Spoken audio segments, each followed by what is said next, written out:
నమస్తే రమగారు. నమస్తే జయ. రమగారు, చాలా మంది రెగ్యులర్‌గా లలితా సహస్రనామాలు, విష్ణు సహస్రనామాలు ఎవరికి వారు చదువుకోవటం, లేదంటే ఒక గ్రూప్‌గా ఫార్మ్ అయ్యి కూడా చదువుకుంటూ ఉంటారు. మీరు కూడా లలితలో గ్రూప్ ఉన్నారు కదా? కాదా? తక్కువే, తక్కువేనా? సొంతంగా చదువుకుంటాను నేను. ఓకే. ఇప్పుడు మన అనంతలక్ష్మి గారైతే గ్రూప్‌లో ఉన్న వాళ్ళకి ఈవిడ కరెక్ట్ చేస్తూ ఉంటారు. కొన్ని గ్రూప్‌లో ఉంటారనమాట. ఈవిడేం చెప్పరు. ఏం చేస్తారమ్మా, రోజు మార్నింగ్ 4:00, 5:00 అంటారండి. అప్పుడు మీరేం చేస్తారమ్మా అని అడిగితే చాలా మంది అక్షరాలు చాలా అక్షర దోషాలు. అక్షర దోషాలు ఉంటాయి. నాకు చాలా బాధ అనిపిస్తుంది జయ. వాళ్ళని నేను కరెక్ట్ చేస్తా. నేను వింటూ మిగతా కార్యక్రమాలు, ఇంట్లో పనులు లేకపోతే వేరే కార్యక్రమాల్లో ఉన్నా కూడా సరి చేస్తానని చెప్తూ ఉంటారు. అట్లా నాకు అలాంటి గ్రూపులు లేవు. లేరు మీరు. ఎలా చదువుకోవాలి రమ్మగారు? దీనికి ఏమైనా ప్రత్యేకమైన నియమాలు ఉంటాయా? ప్రతిరోజు ఉదయం సాయంత్రం అట్లా ఉంటుందా? అసలు శక్తి, లలితా సహస్రనామం చదువుకుంటే చాలా శక్తి ఉంటుంది అంటారు కదా, అమ్మవారికి సంబంధించి. మీరు ఎలా నమ్ముతారు దీన్ని? ఇది చాలా పురాతనమైనది జయ. ఇది వరకు అందరూ చదివే వాళ్ళు కాదు. ప్రత్యేకంగా బ్రాహ్మణ సమాజంలో ఎక్కువ ఉండేది. అది కూడా కొన్నిళ్లలో దళిత బోధ ఉండాలని, అంటే మన ఉపదేశం ఉండాలని భావించేవాళ్ళు. లలిత కామ్యం అని చెప్పేవాళ్ళు. ఏదైనా ప్రత్యేకమైన కోరికతోటి అది చదువుకోవటం. ఓకే. ఇప్పట్లాగా అందరూ రొడ్డగొట్టుడుగా ప్రతి వాళ్ళు చదివే విధానాలు పాతకాలంలో ఉండేవి కాదు. చాలా పెద్దది, దాన్ని ముట్టుకోకూడదు అనుకునేవాళ్ళు. పవర్ హౌస్ లలిత. అందరం ముట్టుకుంటామా? మరి కరెక్ట్గా దాన్ని ఒక ఛానలైజ్ చేస్తేనే దాంట్లో నుంచి రియల్ పవర్ రిలీజ్ అవుతుంది. మేము చదువుతాం, మాకు వచ్చు. గుళ్ళోకి వెళ్తాం, అందరు చదువుతారు, మనం కూడా పుస్తకం వచ్చుకుని పుస్తకాలు ప్రింట్లు. ఇది వరకు పుస్తకాలు ప్రింట్లు ఇవి రేర్గా ఒక లలితా సహస్రనామం పుస్తకం ఉండేది. అవును. నా దగ్గర ఎప్పుడో 64లో 5లో ప్రింట్ అయిన బుక్ ఒకటి ఉంది. ముట్టుకుంటే చింకి జీర్ణం అయిపోతుంటుంది. అది రేర్గా ఒక్క పుస్తకం ఉండేది. ఇప్పుడు ప్రతి ఫంక్షన్కి, ప్రతి చోట ఎక్కడ చూసినా పుస్తకాలు ప్రింట్ చేయడం, ఇవన్నీ మనకి ఈజీ అయిపోయింది. అవునండి, అవును. సో అందరి దగ్గరికి పుస్తకాలు వస్తున్నాయి. అందరూ చదవడానికి ప్రయత్నం చేసేస్తారు. కొంతమంది రోజు చదువుతూ నోటుకొచ్చేస్తుంది. ఎలా ఉన్నా చదివారేస్తారు. నీకు ఎలా ఉంటుందంటే, ట్రాన్స్ఫార్మర్లో కరెంట్ ఉంది, మీ ఇంట్లో వైరింగ్ ఉంది, స్విచ్ వైరు కనెక్టెడ్గా లేవు. నువ్వు స్విచ్ 100 సార్లు వేస్తావు, ఉపయోగం ఏముంది? ఏమవుతుంది? ఎప్పుడు కుదురుతుంది? ట్రాన్స్ఫార్మర్లో కరెంట్ ఉండాలి, మన పబ్లిక్ కరెంట్ ఉండాలి, మన ఇంట్లోకి సరైన వైరింగ్ ఉండాలి, ఆ వైరింగ్కి మనం పెట్టుకున్నటువంటి ఓ బల్బుకి కరెక్ట్గా స్విచ్ ఉండాలి, ఇది రెండు కనెక్టెడ్గా ఉండాలి, బల్బు మాడిపోకుండా ఉండాలి. ఇప్పుడు పవర్ బయటకు వస్తుంది. లలితా సహస్రాన్ని అలా చేస్తేనే దాంట్లో నుంచి రియల్ పవర్, నిజమైన శక్తి, అందులో ఉన్నటువంటి మహాద్భుతమైనది, అద్భుతమైన దైవిక శక్తి బయటకు వస్తుంది. అది మనకి ఉపయోగపడుతుంది. ఉపయోగపడడం అంటే అదేమన్నా మనకి పని చేసి పెడుతుందా? కాదు. మన చుట్టూతా ఒక పాజిటివ్ ఎనర్జీని నింపుతుంది. ఈ పాజిటివిటీ వల్ల మనం అనారోగ్యాన్ని, అకాల మృత్యువుని, దరిద్రాన్ని, సమస్యలని, వీటి నుంచి తప్పించుకోగలుగుతాం. పాజిటివ్ ఎనర్జీ ఉంటే కొంచెం తగ్గిపోతాయి అంతే. ఇప్పుడు అది లలిత చదివితే ఇవి తీరిపోతాయి అని అనుకోవద్దు, తగ్గిపోతాయి అని తెలుసుకోవాలి మనం. ఇది ప్రధానం. ఇదే ప్రధానం, ఇదే మెయిన్ పాయింట్. ఇదే. అవునండి. లలిత చదవటం, రోజు చదవటం వల్ల నాకు ఇలా మార్పు వచ్చిందంటే ఇది మొత్తం మారిపోదు. నువ్వు చాలా సమస్యల్లో ఉండవలసిన వాళ్ళము, అంత కాకుండా కొద్ది సమస్యల్లో ఉంటాం. మనం హ్యాండిల్ చేయగలిగే సమస్యలే ఉంటాయి. ఈ సమస్యలు మనం ఎక్కడి నుంచి తెస్తాం? మనుషులం కదా మనం, కిందటి జన్మల నుంచి మోసుకొస్తాం. పురాకృత పాపపుణ్యాలన్నీ మనని ఇప్పుడు కర్మల రూపంలో బాధిస్తాయి. మనం ఇప్పుడు చేసే కర్మలు మన వచ్చే జన్మకి క్యారీ ఫార్వర్డ్ అవుతాయి, ముందుకు వెళ్తూ ఉంటాయి. దీన్ని తెలుసుకోవాలి మనం. ఇప్పుడు మనం సరిగ్గా చదివితే, ఇందులో సరిగ్గా చదివితే అనేది ఒక పాయింట్. అదే కదా చెప్తున్నా. అంతే. ఈ సరిగ్గా చదవటం అంటే ఏమిటి? దేశకాల నిర్ణయం. మనం ఎక్కడ కూర్చుని చదువుతాం, ఏ సమయంలో చదువుతాం, ఎక్కడ? శుభ్రమైన చోటు, ఇల్లు శుభ్రంగా ఉండాలి, చక్కగా పచ్చగా తోరణం ఏదైనా కట్టుకుంటే మంచిది. లేదా దేవాలయం దేవతార్చనలో కూర్చున్నాం, చక్కగా దీపం పెట్టుకుని అగరతో ధూపం చూపించి 2 పువ్వులతో అలంకరించి, పెద్దవేం చేయొద్దు, బోల్డని కేజీ పువ్వులు అక్కర్లా, 2 పువ్వులు శ్రద్ధగా కాస్త గంధం సమర్పించి స్థిరంగా కూర్చుని చదువుకుంటే ఫలితం బాగుంటుంది. దేశం కాలం మళ్ళీ మధ్య మధ్యాహ్నాలు అర్ధరాత్రులు కాదు. ఉదయాస్తమాలు చదువుకో. అస్తమానాలు చదవాలి. ఉదయం అంటే పొద్దుటి పూట 12 గంటల లోపల. అస్తమానం అంటే సూర్యాస్తమయం అయిన దగ్గర చదువుకోవచ్చు. నీకు ఎప్పుడు పడితే అప్పుడు నిద్రలేచిన మంచం మీద కూర్చొని చదువుకుంటా, అన్నం తిన్నాక చదువుకుంటా, అలాంటి పార్కులో పద్ధతులు నడుస్తూ చదువుకుంటా. చదువుకుంటా అవి చెయ్యొద్దు. అది మీరు ఊరికే ఏదో పాటలాగా పాడితే ఫలితం అయితే లభించదు. పాటలాగా పాడినందుకు లభించవలసిన ఫలితం ఏదైనా కొంత ఉంటే అది లభించవచ్చు, అందులో మళ్ళీ తప్పులు లేకుండా. అక్షర దోషాలు ఉండకూడదు. అక్షర దోషాలు ఉండకూడదు. ఈ ఎందుకు ఉండకూడదు అనేది మాట్లాడదాం. ఇప్పుడు లలితా సహస్ర నామము అని కదా దాని పేరు. అవునండి. సహస్ర నామాలు, 1000 నామాలు. నామం అంటే ఏమిటి? పేరు. పేరు, అభిజ్ఞ, గుర్తు. నీకు ఇప్పుడు నేను రోడ్డు మీద నడుస్తావు, వెనక నుంచి రమ అని పిలిస్తే పలుకుతానా? నేను రమణి అంటే పలుకుతానా? నిన్ను జయిని అంటే పలకవు, నువ్వు జయ అంటేనే పలుకుతావు. అంటే నీకు ఒక పేరుంది, దానికి నువ్వు పలకాలన్న నియమం ఉంది. అవును. నీ పేరుని యథావిధంగా ఎలా ఉన్నది అలాగే పలికితే కాదు నువ్వు వెనక్కి తిరిగేది. అవును. మనం మనుషులకి మనకే ఇంతుంటే అమ్మకి ఎంత ఉంటుంది? ఎంత ఉండాలి? నీ ఒక పిలుపు నువ్వు పిలిస్తే ఆ పిలుపుకి పలికి స్పందించి నీ వైపుకి తిరిగి తన తాలూకు పాజిటివ్ ఎనర్జీని, సకారాత్మకమైన శక్తిని ఆమె నీ మీద ప్రసరింపజేయాలంటే ఆమె పేరు ఏదో అది నువ్వు పిలవాలి అంతే. పారాయణ మధ్యలో ఆపకూడదు, అలాంటివి పెట్టుకోకండి. నువ్వు సరిగ్గా పేరు పిలిస్తే ఏమవుతుంది? ఆ పేరుతోటి అమ్మవారి పేర్లు ఎట్లా ఉంటాయి? తకీమని గుర్తు రావట్లేదు, చూసావా? మొదటంతా సౌందర్య వర్ణనతోటి నామాలు ఉంటాయి, తర్వాత వీరత్వ వర్ణనతోటి, తర్వాత ఆమె చేసినటువంటి మహత్కార్యాల వర్ణనతోటి నామాలు ఉంటాయి. మంత్రిణ్యంబ విరచిత విషంగ వధతోషిత విశుక్ర ప్రాణహరణ వారాహి వీర్యనందిత. ఎంత పొడుగుంది? విశుక్ర ప్రాణహరణ వారాహి వీర్యనందిత. విశుక్రుడనే రాక్షసుని చంపినటువంటి వారాహి యొక్క వీర్యాన్ని చూసి నువ్వు సంతోషించవు. సంతోషించిన తల్లి. ఇప్పుడు విశుక్రుడికి దీర్ఘం పెట్టినా వారాహికి దీర్ఘం పెట్టినా నామం కుదరదే, పేరు కుదరలేదుగా. అవునా? తర్వాత కామేశ్వర ముఖాలోక కల్పిత శ్రీ గణేశ్వర. గణేశ్వరుణ్ణి కల్పించింది అమ్మవారు. ఎలా చేసింది? కామేశ్వరుణ్ణి చూస్తూ కల్పించింది, గణేశ ప్రతిమ చేసి అప్పుడు యుద్ధానికి బయలుదేరింది. ఈ పదాలన్నీ కరెక్ట్గా వస్తేనే అర్థం వస్తుంది.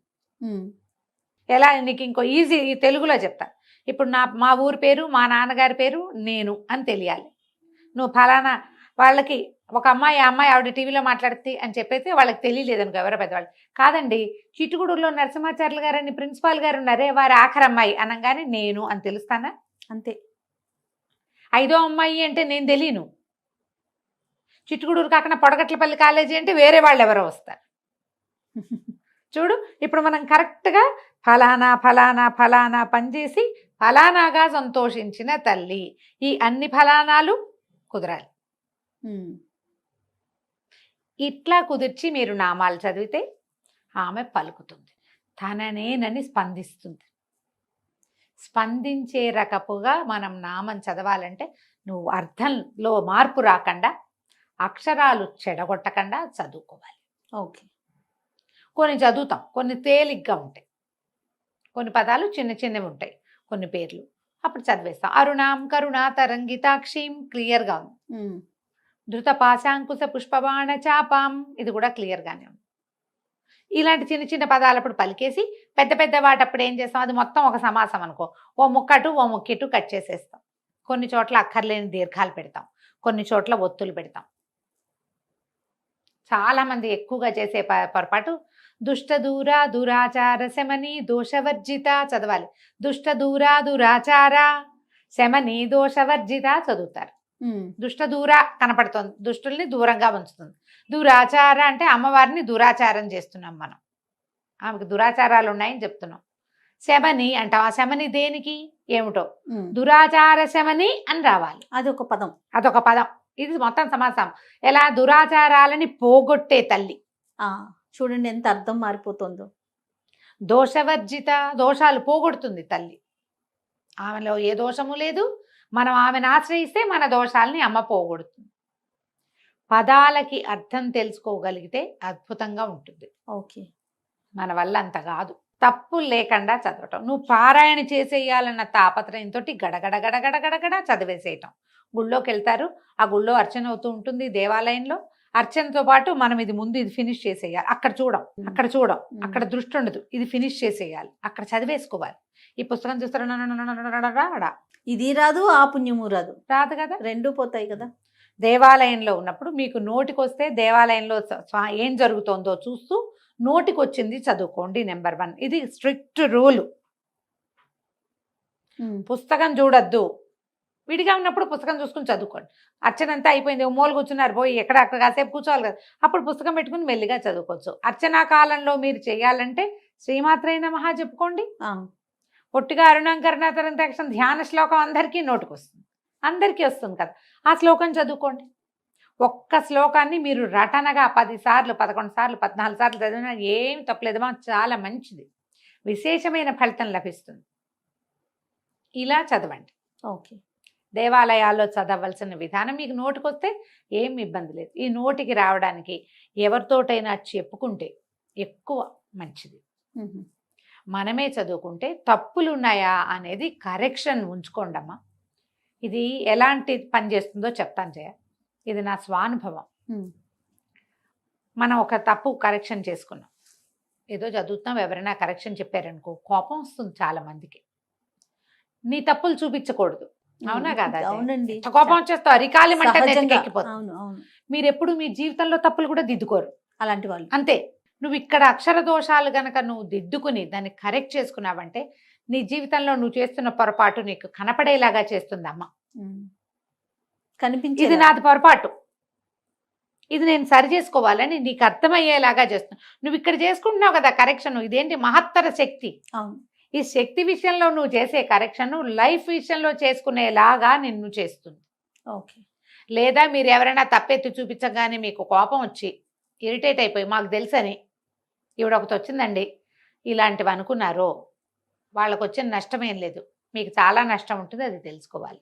స్తోత్రాలలో ఎప్పుడైనా ఎవరైనా కరెక్షన్ చెప్తే సంతోషంగా తీసుకుని అయ్యో నాకు కరెక్ట్ చేసుకునే అవకాశం లభించిందే ఇంతకాలానికి అని గనక కరెక్ట్ చేసుకున్నారా, మొదట మీరు జీవితంలో తప్పులు చేయకుండా ఉంటారు. లేదా మీ తప్పులకి కరెక్షన్ లభిస్తుంది, మీ తప్పులకి మీరు రిపెంట్ అయ్యి దాన్ని సరి చేసుకోగలుగుతారు.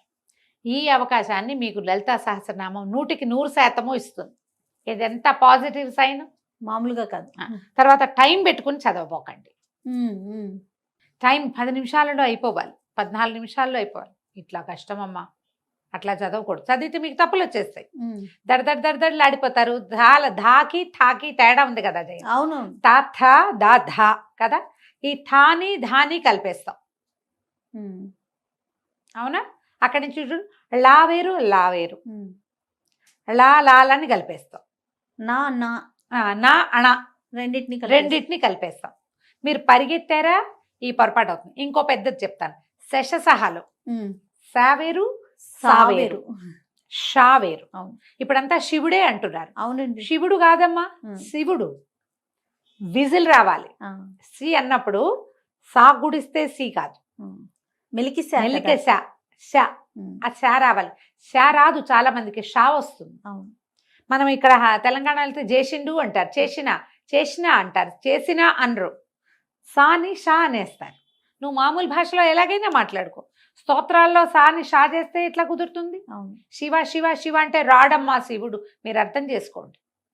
ఆయన పిలిచినట్టు కాదు, పిలిచినట్టే కాదు. నిన్ను పిలవకపోతే, నీ పేరు పెట్టకపోతే నువ్వే పలకవే, భగవంతుడు ఎట్లా పలుకుతాడు? భావం ముఖ్యం లాంటి పాఠాలు బోల్డ్ వింటానమ్మా నేను, చాలా మంది నాకు చెప్తారు.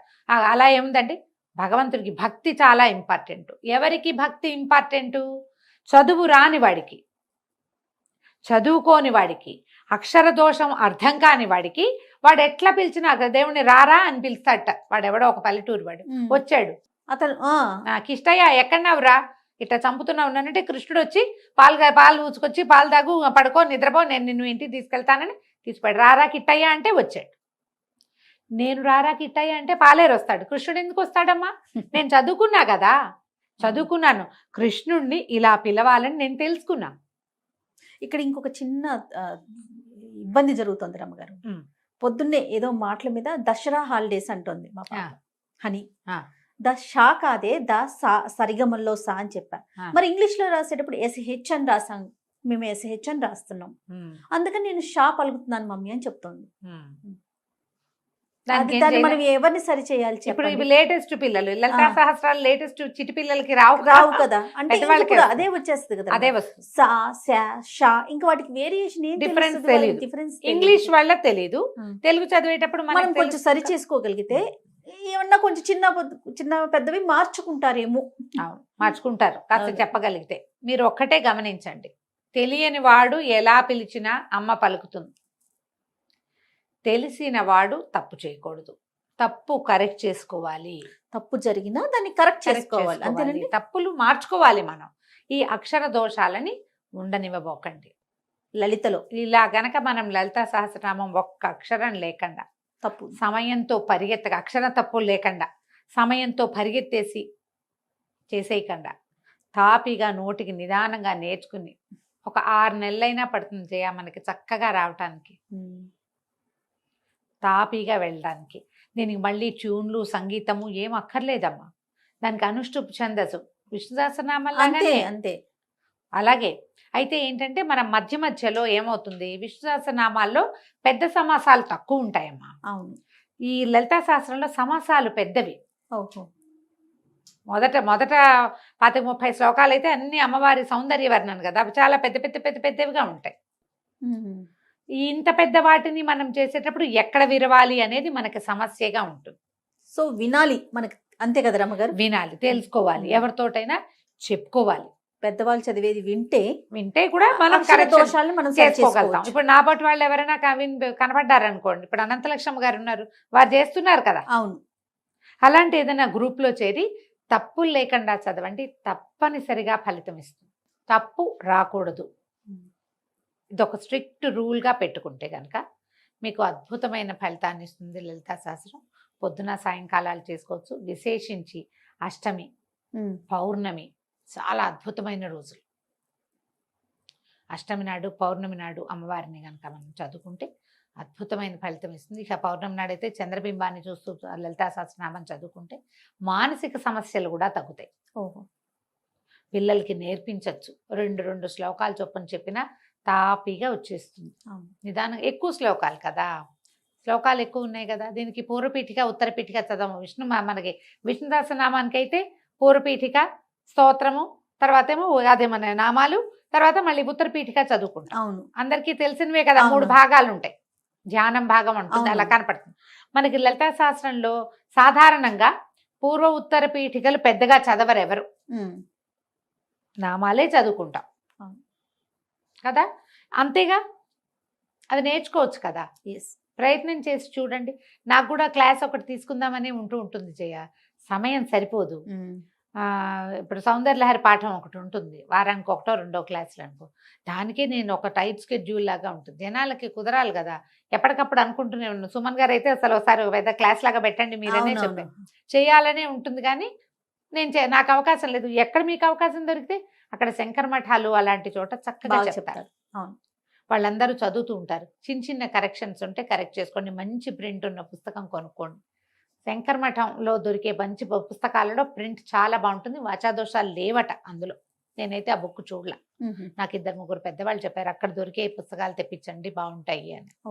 ఇలా ప్రయత్నించండి. అప్పుడు ఈ లలితా సహస్రనామంలో ఉన్నటువంటి పరమాద్భుతమైన మహత్తరమైన పాజిటివ్ ఎనర్జీ, దైవికమైన శక్తి మనకి తోడుంటుంది. సొంతం అవ్వదు, తోడుంటే చాలు కదా రమ్మగారు. మన వెనకాల ఉంటుంది, మనతో పాటు ఉంటుంది. నిత్యము చదువుకోవచ్చు మీ ఓపిక అవకాశాన్ని బట్టి. డ్రైవ్ చేస్తూ చదవచ్చా అని ఒకరు అడిగారు. పాపం వాళ్ళకి అవకాశం లేదు, ఏం చేస్తారు? ఏదో చేయండి అమ్మా. మరి పార్క్లో వాకింగ్ చేస్తూ కాకుండా శుభ్రంగా తయారై ఇంట్లో ఏదో పూజ చేసుకుని వెళ్తారు కదా, చదువుకోండి. మరి ఇక తప్పదు కదా. రైట్. నమస్తే. నమస్తే జయ.